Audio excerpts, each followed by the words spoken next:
everyone, welcome back to my YouTube channel. My name is Shalini Raj and currently I am a MBBS second year student at Mahatma Gandhi Institute of Medical Sciences, Sevagram.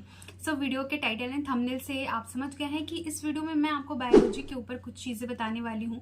And मेरे खुद के biology में 351 marks आए थे out of 360। तो ये 351 marks लाना कितना आसान था, कैसे मैंने क्या किया था, किस तरीके से बायोलॉजी को प्रिपेयर किया था, किस तरीके से रिवाइज किया था, एंड मेरे मॉक टेस्ट में कितने मार्क्स आते थे नीट के पहले, क्या मेरे हमेशा से 350 प्लस स्कोर आते थे या फिर एग्जाम में ही डायरेक्टली मेरे को 351 मार्क्स आए। ये सारी चीजें मैं आपको इस वीडियो में बताने वाली हूँ डिटेल में। और आप लोग में से लगातार एक चीज पूछते हो कि दीदी आपको मॉक टेस्ट में कितने मार्क्स आ रहे थे नीट एग्जाम से लगभग 1.5-2 महीने पहले, तो वो चीज भी मैं आपको इस वीडियो में बताने वाली हूँ। तो प्लीज वीडियो के एंड तक देखना एंड ध्यान से सुनना। सबसे पहले मैंने बायोलॉजी को हर एक चैप्टर को वीडियो लेक्चर से पढ़ा था एंड कुछ चैप्टर तो ऐसे थे जो कि मेरे को वीडियो लेक्चर देखने की जरूरत नहीं पड़ी। वो आपको अपने अकॉर्डिंग देखना पड़ेगा कि आपने कौन से चैप्टर को बहुत अच्छे से प्रिपेयर कर लिया है एंड कौन से ऐसे चैप्टर है जो वीक है एंड जिसको आपको वीडियो लेक्चर से कंप्लीट करना पड़ेगा।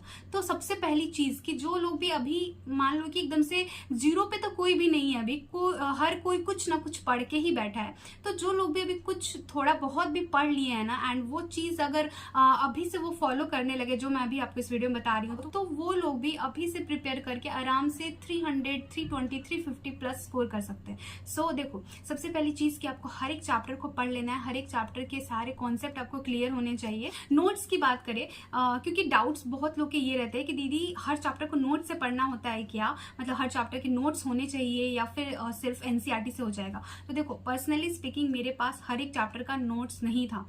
मैंने बहुत सारे चैप्टर को ना सिर्फ और सिर्फ एनसीईआरटी बुक को सामने खोल रखा था एंड वीडियो चला लिया था एंड मैं एनसीईआरटी में ही जो भी इंपॉर्टेंट लगता था या फिर जो भी एक्स्ट्रा लगता था उसको लिख लेती थी। मैंने कोई भी चैप्टर का नोट्स नहीं बनाया है। मेरे पास मुश्किल से 5-6 चैप्टर के नोट्स थे, वो भी सिर्फ जेनेटिक्स के, ठीक है। तो इस तरीके से मैंने किया था। तो ये कोई कंपल्सन नहीं है कि आपको हर एक चैप्टर का नोट्स बनाना ही है। अगर आप सिर्फ वीडियो लेक्चर को देख के समझ सकते हो एनसीईआरटी खोल के, तो वो भी काफी है, सफिशिएंट है।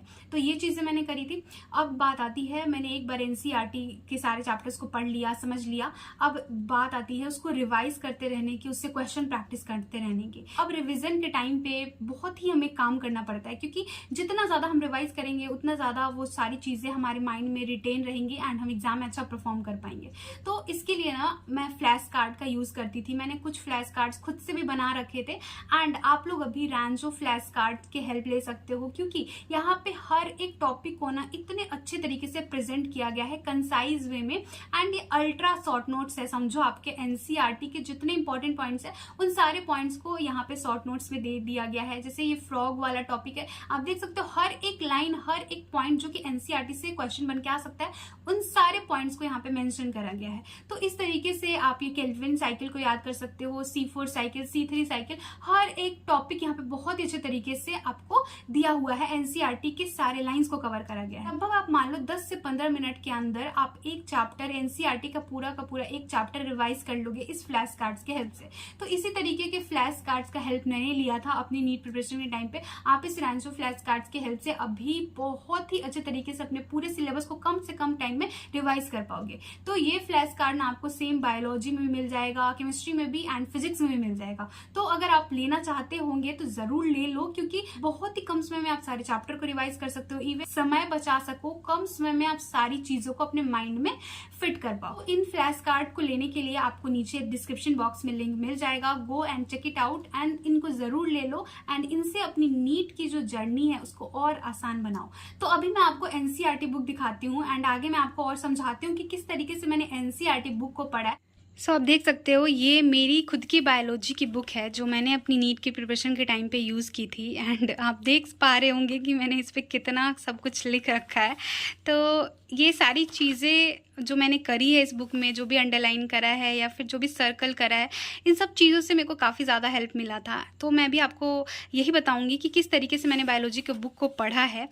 सो सबसे पहली चीज़ कि मैंने ना जो भी पॉइंट, जो भी लाइंस मेरे से नहीं याद हो पाते थे उसके लिए मैंने क्या किया था कि मान लो कि ये वाला पैराग्राफ जब मैं पढ़ रही हूँ और ये पैराग्राफ में से कुछ भी ऐसा लाइन है जो मेरे से नहीं याद हो पा रहा है, उसको मैं इधर साइड में लिख लिया करती थी, ठीक है। तो जब मैं ये पैराग्राफ पढ़ रही हूँ तो सबसे पहले मैं इधर के ये लाइंस को पढ़ूंगी, क्योंकि मुझे पता है कि इन सारे पैराग्राफ में से जो लाइन में से नहीं याद हो पाया है उसको मैंने इधर लिख लिया है। तो सबसे पहले मुझे इसको रिवाइज करना है, उसके बाद ही मैं इधर के लाइंस को देखूंगी या फिर इधर के कुछ भी लाइंस को पढ़ूंगी। तो इससे क्या होता है कि जो भी लाइंस आपको नहीं याद हो पा रहा है ना, अगर आप उसको साइड में लिख लोगे तो आप जब रिवाइज करने आओगे तो आपके लिए बहुत आसान हो जाएगा ये समझ पाना कि कौन ऐसे लाइन है जो में से नहीं याद हो पा रहे थे, ताकि आप उसको आराम से याद कर पाओ। तो ये वाली चीज़ें मैंने अपनी एनसीईआरटी बुक में करी है।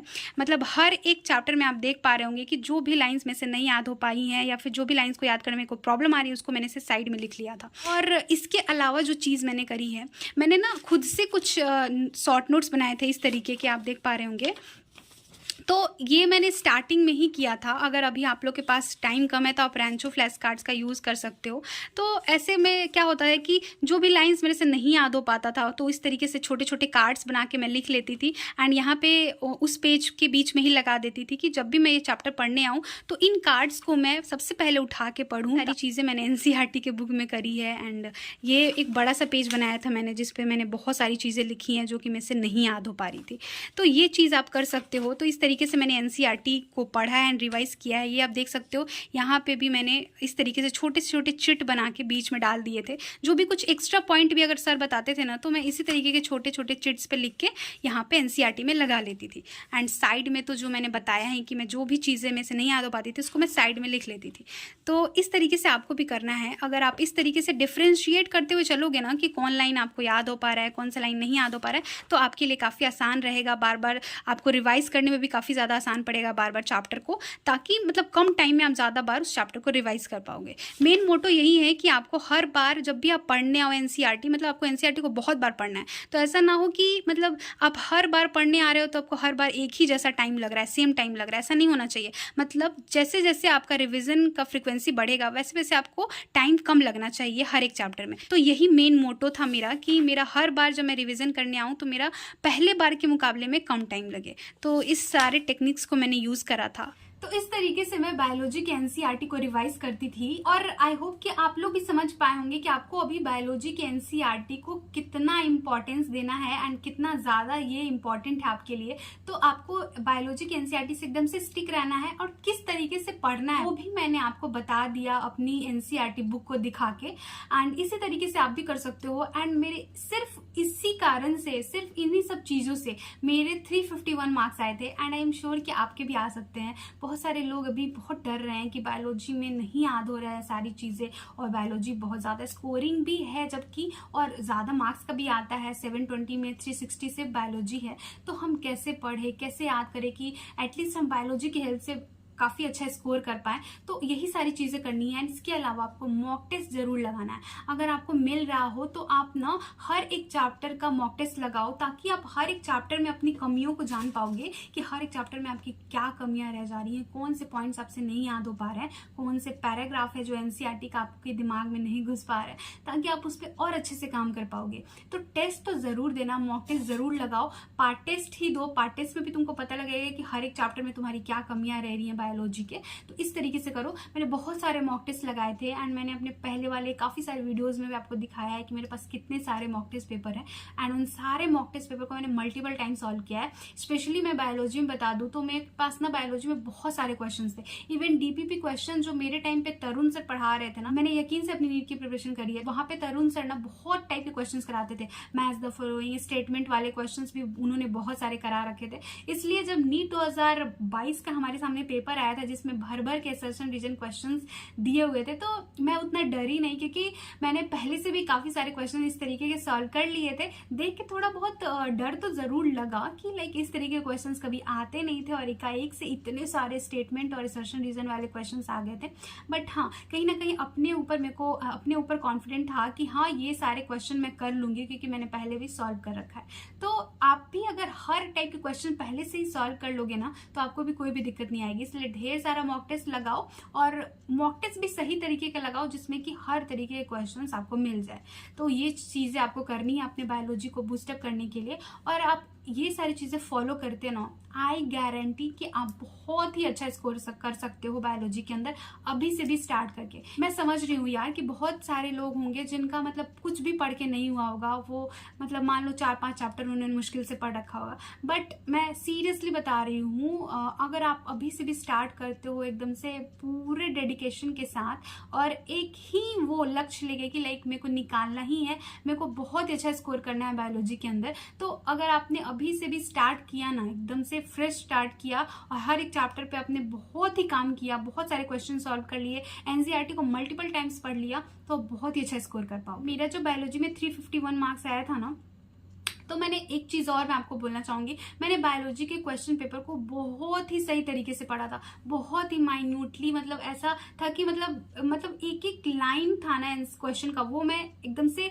हाईलाइट करके, मतलब अपने पेंसिल से मतलब उन सारे लाइंस को हाईलाइट करके पढ़ रही थी, एंड जो भी इंफॉर्मेशन था मैं उसको अंडरलाइन कर ले रही थी या फिर सर्कल कर ले रही थी, ताकि कुछ भी मिस आउट ना हो, कुछ भी मैं गलत ना पढ़ूं, जिसके कारण मेरे 351 मार्क्स आए थे आउट ऑफ 360। और जहां तक मॉक टेस्ट की बात है कि मेरे कितने मार्क्स आते थे, तो मेरे को कभी भी मॉक टेस्ट में 350 प्लस मार्क्स नहीं आए हैं। किसी भी मॉक टेस्ट में मेरे को बायोलॉजी के अंदर 350 प्लस नहीं आया था, लेकिन मुझे नीट एग्जाम में 351 मार्क्स आए। तो ऐसा कुछ नहीं है कि अगर आपके मार्क्स मॉक टेस्ट में कम आ रहे हैं तो जाके आपके नीट एग्जाम में भी कम ही आएंगे, तो ऐसा कुछ नहीं होता है ना। ऐसा सोचना बंद कर दो कि कम नंबर आ रहा है मॉक टेस्ट में तो वहां भी जाके कम ही नंबर आएगा, ऐसा कुछ नहीं है। बस लगे रहो, करते रहो, बस गिव अप नहीं करना है। ऐसा नहीं सोचना है कि कम नंबर आ रहा है तो छोड़ देंगे तो कुछ भी नहीं होगा, जहां पे हो उससे भी नीचे ही चले जाओगे। तो बस लगे रहना है, करते रहना है, जितना हो सके जितना रिवाइज कर सको आप हर एक चैप्टर को उतना ज्यादा बार रिवाइज करो, मॉक टेस्ट लगाओ, प्रीवियस ईयर के क्वेश्चंस लगाओ और ढेर सारा क्वेश्चंस को प्रैक्टिस करते रहो। बस यही सारी चीजें मैं आपको इस वीडियो में बताना चाह रही थी। बहुत लोग बायोलॉजी को लेकर बहुत ज्यादा परेशान हो रहे थे, सो आई होप कि आपके जितने भी क्वेरीज थे मैंने उनको क्लियर आउट किया है, एंड कुछ भी अगर डाउट रह गया होगा तो नीचे कॉमेंट सेक्शन में जरूर पूछ लेना। सो मैं आपके सारे क्वेरीज के रिप्लाई देने की जरूर कोशिश करूंगी। सो मिलते हैं नेक्स्ट वीडियो में। Thank you so much for watching this video. अच्छा लगा हो तो चैनल को सब्सक्राइब कर लेना एंड वीडियो को लाइक कर देना।